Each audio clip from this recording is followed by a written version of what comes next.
Gravel crunched under black tires. Four SUVs cut through the mist, headlights sharp against the wire fences of Fort Stewart. Inside the guard shack, a lone soldier, faded fatigues, calm gray-blue eyes stood waiting.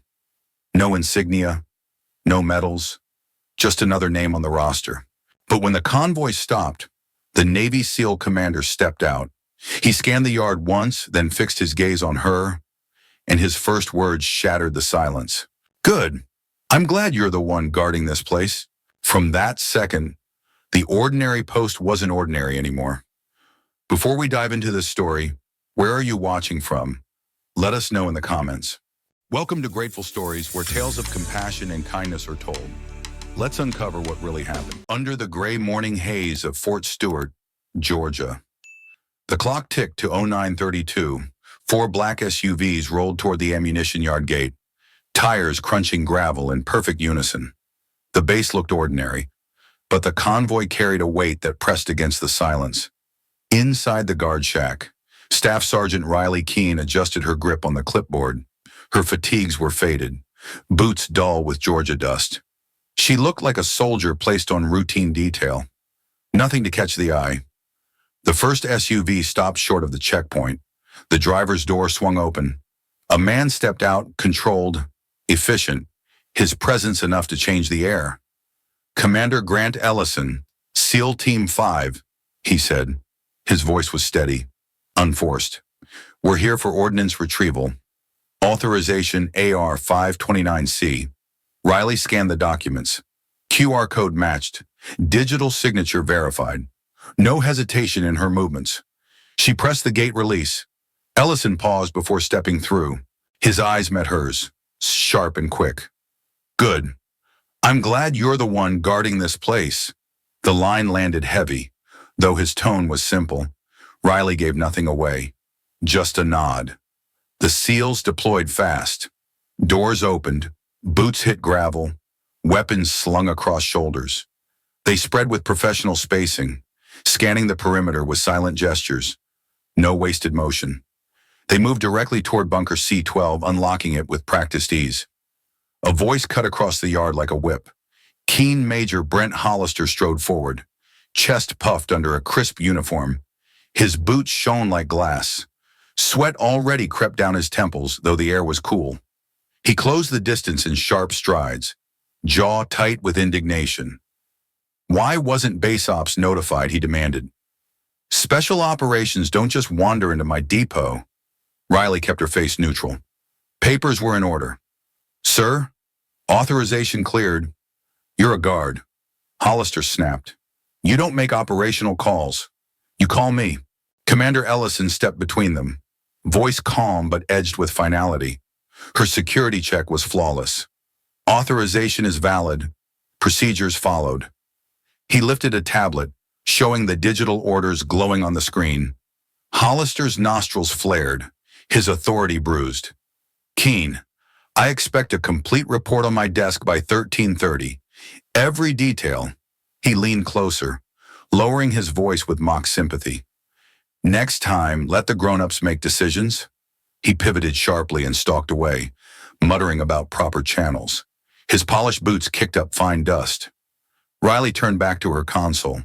Her eyes slid across the inventory log. Codes AR 530D and AR 531E glowed against the screen. Unusual munitions, not standard rotation. Their presence here meant something bigger than routine. Ellison caught her pause. For a moment, his gaze softened, reading more than she revealed. From his pocket, he pulled a plain, white card, only a number. He pressed it into her palm with a quiet murmur. "Call if you need by noon." The SUVs were loaded. 3 sealed composite crates strapped down with precision, checked twice, then checked again. The SEALs moved as though each object could crack the earth if mishandled. Riley logged the departure time, fingers steady on the keyboard. The convoy rolled out, and with it, the quiet of the yard returned. Only the hum of cicadas filled the silence. Hours later, in Colonel Janice Rowe's office, the quiet was gone. 2 strangers in dark suits sat across the desk. Staff Sergeant Keene, The woman introduced herself crisply. Agent Nora Pike, Defense Criminal Investigative Service. This is Agent Leon Draper, FBI Counterintelligence. Riley stood at attention. Ma'am, sir. Draper tapped his tablet, turning the screen toward her. Satellite images appeared. Dugway Proving Ground, Utah. Concrete barriers scorched black. Impact craters spread in ugly circles. 3 days ago, Pike explained, 16 hostile drones struck this facility. The attack nearly broke through. She swiped to the next image, defensive lines still holding. Sandbags collapsed but intact. The ordnance pulled from Fort Stewart yesterday morning was rushed here. Without it, Dugway would have fallen. Riley studied the photos. The angles of fire, the perimeter adjustments. Her mind mapped the fight even without being there. But Draper continued, his tone flat. The attackers knew the exact transport window. They knew when that ordnance would be most vulnerable. Colonel Rowe folded her hands. Inside leak. Only 2 people at Fort Stewart had the timing. Major Hollister and you. The office went quiet. The ceiling fan ticked above. Riley placed the playing card on Rowe's desk. The white rectangle looked harmless, but the weight behind it was not. My name isn't Riley Keene, she said evenly. It's Captain Avery Lamont, former 10th Mountain Division intelligence officer, reduced in rank and reassigned under a new identity after I testified against Colonel Mason Pride's falsified reports. Pike's eyes flickered, surprise masked quickly by professional calm. Draper scrolled furiously on his tablet, verifying sealed records flagged beyond his clearance. Rowe leaned back, face unreadable, and now Avery's voice did not waver. Now I'm ready to go under again. If Black Crest Risk Solutions is buying classified intelligence, I'll bring back their network. Not one man, the whole machine. The agents exchanged glances. Pike nodded once. Draper closed his tablet. Rowe gave a thin smile. Then it seems the right person was guarding that gate after all. Avery slid the card back into her pocket. The decision was already made. The first move had been played. The rest of the board waited. The Buckhead Hotel bar hummed low with muted jazz. The light was warm, but the booth in the corner sat in shadow. Captain Avery Lamont, wearing the name Riley Keene again, waited with her hands steady on a glass of water. 2 figures arrived on time. Victor Raines slid into the seat first, his suit dark, his smile rehearsed. Beside him, Sloan Kettering followed with measured calm, every movement quiet but commanding. 15,000 per package. Raines opened, routine reports, no questions asked. His tone was casual, as if the price of betrayal could be rattled off like a grocery list. Avery raised an eyebrow. 15 buys silence. But you want access? Real access. That costs more. You're talking about keys that open doors while looking like normal office badges. Sloan studied her face for a moment. You understand more than most? Show me. She turned her tablet, displaying a simple diagram, 2 boxes, and a side channel between them. It's like a spare key hidden in the lock. Avery explained coolly. You walk into the front room as usual. The copy slips into the side room, unseen. Raines nodded, pleased. Exactly. That's our method. Nothing noisy, just a shadow next to every real movement. He leaned back, folding his hands. We want that spare key installed on your depot's network. A patch, FTW Delta 72. You'll run it once. After that, we do the lifting. 200,000 on delivery. 50,000 monthly for your cooperation. The number hung in the air like bait on a hook. Avery didn't flinch. And proof you can cover me if something smells wrong. Sloan's eyes sharpened. That's why we test. Tonight, you'll push a maintenance window. 2340 to 2355. Just a scheduling change. But it tells us if you're for real. Avery set her glass down without a sound. You'll have it. She returned to her room, the city lights of Atlanta glittering outside the window. Phone in hand, she called the secure line. Test inbound.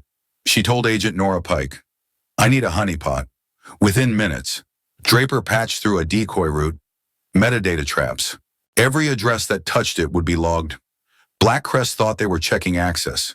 Instead, they were painting their own fingerprints. Night deepened. Avery slipped from the hotel into the garage. A shadow moved across the rows of parked cars. Evan Cho, one of Blackcrest's technicians, kept a steady distance, his phone angled like a mirror.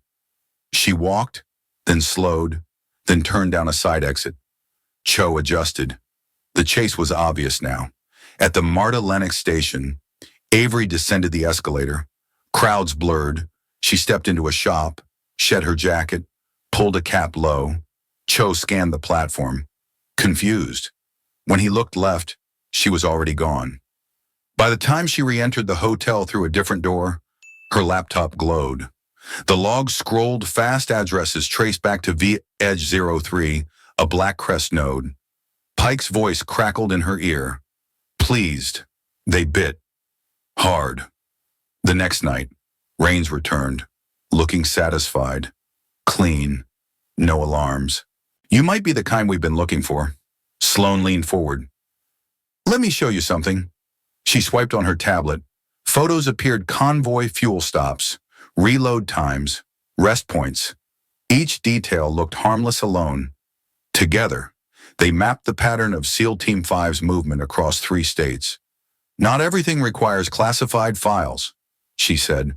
"We watch logistics, fuel, rations, flight hours. Stitch enough scraps together, you get the whole picture." Avery kept her expression flat. Efficient, inside. Her pulse ticked higher. Even without breaching secure networks, they could anticipate movements deadly accurate. Sloan's voice softened. "One of our prior contacts was Major Brent Hollister. 4 payments, $17,800 each, through Red Harbor Consulting." The name sliced the air. Avery didn't react. She nodded. Just once. Later, in her hotel room, she stared at new images on her own screen. Dugway Proving Ground. Burned drones scattered like twisted birds. Sandbags torn open. Dirt blackened. A helmet lay on its side, half buried in soot. Her hand closed into a fist. The only words she allowed herself whispered out. "Not again." The next meeting came without small talk. Rains slid a drive across the table. "FTSTW Delta 72. You know where it goes. Install, and you'll see the first transfer in 72 hours. Payments waiting." Avery turned the device in her hand as if weighing more than plastic. "Fine. It gets installed. But when it runs, I'll need confirmation the trail point's nowhere near me." "That's our specialty," Sloan answered. "You worry about pressing execute. We worry about the noise." Back at Fort Stewart, Avery moved with the precision of habit. Pike and Draper stood by on encrypted channels, already embedding their own recording module. The patch would appear to run, but its every move would be mirrored to a sinkhole server. The trap was layered. Blackcrest would believe they had slipped their spare key inside. In truth, every knock on the hidden door would echo straight into federal hands. Avery logged off, tucked the drive away, and stepped out into the night air. 72 hours. That was the countdown. The first attempt at theft would come then, and when it did, the entire Blackcrest network would light up. The city was still buzzing outside the wire, neon casting long reflections on wet pavement. Avery adjusted her collar, walking past the guard post as if nothing had changed, but her pulse told her otherwise. The board was set, the game had begun, and she was already moving her next piece. The IT room at Fort Stewart was silent except for the low hum of cooling fans. Avery, under the badge of Riley Keene, logged in with steady fingers. Midnight air pressed against the windows, heavy and still. She slid the patch drive into place. FTSTW Delta 72 launched without protest. The monitor showed routine maintenance. Beneath the surface, the honeypot waited. Lines of code streamed quietly. Data packets moved like shadows through an unlocked door. Pike's voice cut into her earpiece. soft but electric. We have them. VA Core Hub, TX Relay 02, CA Mirror 01. They're live. The trap worked. Blackcrest had entered the fake room, convinced they were invisible. Every move now mirrored into federal logs. Avery noted the time 0207. Boots sounded outside the door. Too early. Too precise. Her body tensed. The handle turned. Commander Ellison stepped in without warning. Hollister followed, flanked by 2 military police. His voice carried false authority. Late night work? Sergeant, or something more interesting? The MP stood wide, eyes sharp. Hollister wanted a spectacle. He wanted to catch her dirty. Avery didn't flinch. She tapped out of the honeypot, slid into the warehouse inventory app. On screen, crates tallied, reports printed, numbers dull and harmless. Ellison walked closer, his expression unreadable. He leaned just enough to whisper, "Captain Lamont, it's 0210. Don't lift your hands from that keyboard." His words were quiet, meant only for her. Relief didn't show on her face. The signal was clear. He knew everything. He was protecting her cover. Hollister circled like a hawk, searching for evidence. He found nothing. His jaw twitched, frustration leaking through the cracks. "Clean," he muttered, waving the MPs back. Ellison gave Avery one last look before leaving. Silent, steady. Hollister stomped out behind him, rage masked as formality. By dawn, Draper had evidence stacked across Colonel Rowe's desk. Bank records glowed on the screen. 4 payments of $17,800 traced through Red Harbor Consulting. Hollister's phone location pinged late nights in Savannah. Meetings with a known Blackcrest operative. Rowe signed the arrest order, but when the MPs reached his quarters, they found nothing. Drawers emptied, closets bare. Security footage from Savannah Airport showed him moving fast through the terminal. A boarding scan at 0405. Destination Denver. Hollister had slipped the net. The hunt escalated, but Avery's mission pulled tighter. Blackcrest called again. This time, Sloan Kettering herself delivered the invitation. Tyson's Corner. "You'll see how the system really works," she said. Her tone carried the weight of a test and a reward. 2 nights later, Avery entered the Blackcrest compound. Glass walls gleamed, but beneath them lay steel bones. The 4th-floor corridor buzzed with quiet machines. Security doors blinked red before turning green. The room inside was stark white. Bulletproof windows, signal-dampening walls. No decoration, no wasted space. Screens lined the walls, alive with flowing maps. Sloan gestured broadly. "We don't steal files. We stitch. Fuel receipts, shift rosters, transport manifests, small fragments from ordinary places. Together, they build the full picture of troop movement."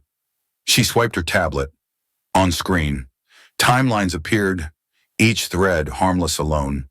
Then the threads converged, forming a pattern of convoys, flights, and deployments. Avery let her eyes narrow, feigning cold appraisal. Impressive, but inefficient. Too many screens, too many hands. "If you want speed, give me a single dashboard, everything in one place." Raines smirked, amused. "She's bold." Sloan hesitated, then tapped a code. The central screen blinked. A new interface opened, sleek, dark, precise. "Blackcrest Nexus," she said. "Our crown jewel." Data poured in. 8 nodes lit up simultaneously: Virginia Hub, Texas Relay, California Mirror, plus others stretching across the map. Each pulsed with live feeds. Avery's pulse held steady. The evidence was right here. Pike and Draper only needed confirmation that Nexus existed. Her phone vibrated once in her pocket. A secure channel. Pike's clipped voice whispered through the earpiece. "This is it. Enough to prosecute. But we want everything. Stand by." Sloan's attention shifted. She toggled to a new tab. Client lists, company logos, shell entities, 2 foreign buyers hidden under American covers. Several private military contractors with familiar names. The weight of it pressed in. This wasn't fragments anymore. It was betrayal spelled out on the screen.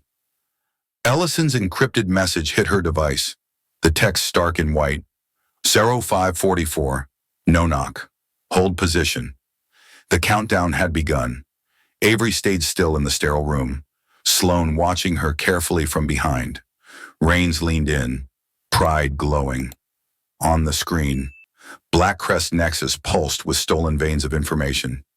Each node a wound, each client a knife waiting to strike. The evidence was live, undeniable. And soon, every door in this building would be kicked in at once. Avery breathed slow, her posture calm. Inside, she was a spring wound tight. The hour was nearly here.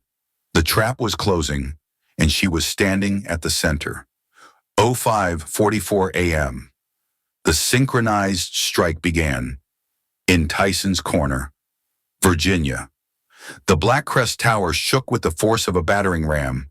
Glass rattled, alarms shrieked, and agents poured through the doors in layered waves. On the fourth floor, the sterile white room filled with the thud of boots, Sloane Kettering froze mid-step, her calm veneer cracking as see. Marshals locked her arms behind her back. The operations director of Black Crest was no longer giving orders. She was a detainee in chains. Victor Rains spun toward the glowing console. The Nexus dashboard still pulsed, alive with stolen data. Red and blue strobes bled across the glass walls, painting his face ghostly pale. When he turned to protest, Avery had already stepped back from the keyboard, hands raised in controlled calm. "Step away," an FBI agent barked. Rains obeyed, shoulders collapsing, the arrogance gone from his frame.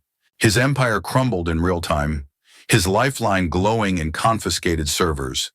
Evidence fell into sealed bags, Nexus itself, mirrored onto federal drives. Transaction sheets, logs, the trail of 4 payments, each exactly $17,800 funneled through Red Harbor Consulting to Major Hollister. Every scrap of betrayal cataloged, tagged, preserved. Across the country, doors burst open in unison. In Dallas, a warehouse disguised as a logistics hub was raided. Racks of servers yanked offline. San Diego saw a penthouse office stripped of its shell company plaques. Tampa's suburban safe house fell in minutes, its operators dragged out in undershirts and bare feet. In Raleigh, Huntsville, Columbus, and Phoenix, similar scenes unfolded. 8 states, 41 people in custody. The web of Black Crest collapsed node by node, each safe house collapsing like a lung punctured. Far out in Utah, Dugway Proving Grounds engineers lifted a steel crate marked Toolkit. The device that had stitched fragments into fatal pictures was now sealed shut. Evidence of a war fought in silence. Soldiers carried it into an armored truck as the desert wind swept black ash from drone wreckage still lying in the sand. Back in Virginia, Avery remained composed. She had stepped away from the keyboard, half a pace back, the glow of Nexus washing her profile. To her right, Victor Rains stared at the lights outside, realization draining the last of his defiance. The building smelled of ozone and dust from shattered doors. The Black Crest brand was finished, its leaders cuffed, its secrets confiscated. Yet one ghost still lingered. Major Hollister had slipped the cordon hours earlier. His trail cut west, through Denver, his car a dark speck against the long spine of I-70. He pushed through mountain passes with the desperation of a man who understood the walls were closing. In Silverthorne, Colorado, the road narrowed. State patrol cruisers blocked the lanes, lights flaring in the pre-dawn gloom. FBI SUVs pinned him from behind. Hollister slowed, then stopped. For a moment, he sat gripping the wheel, breath heavy, sweat dripping down his neck. But the fight never came. He opened the door, stepped out into the cold alpine air, and lifted his hands. No words, no gun drawn, just a man undone by his own choices.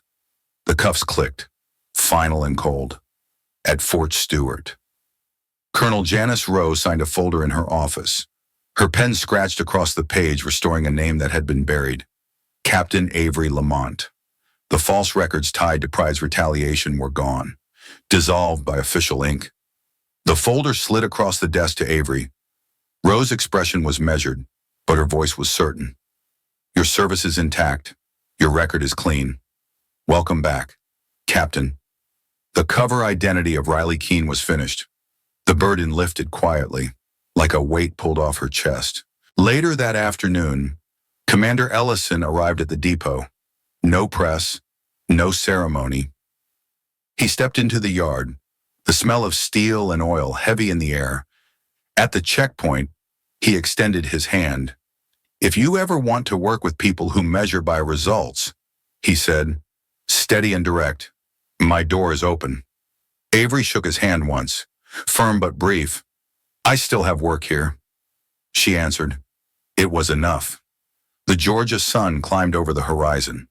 Grass along the fence glistened with dew, bending under the pale light. The air carried the metallic chill of morning, sharp and grounding.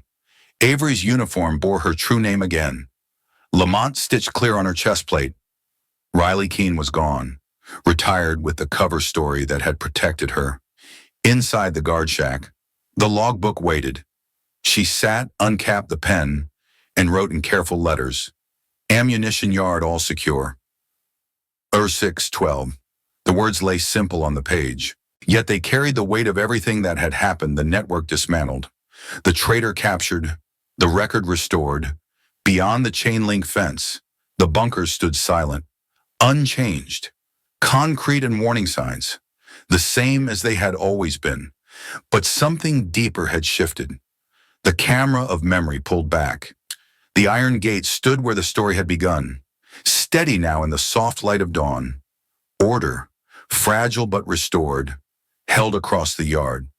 No headlines would tell the full story. No soldiers on base would know the depth of what had been risked, and that was how it should remain. Captain Avery Lamont closed the logbook, leaned back in the chair, and listened to the quiet hum of morning. The depot was secure. The country slept, never knowing how close the blade had come, and that was enough.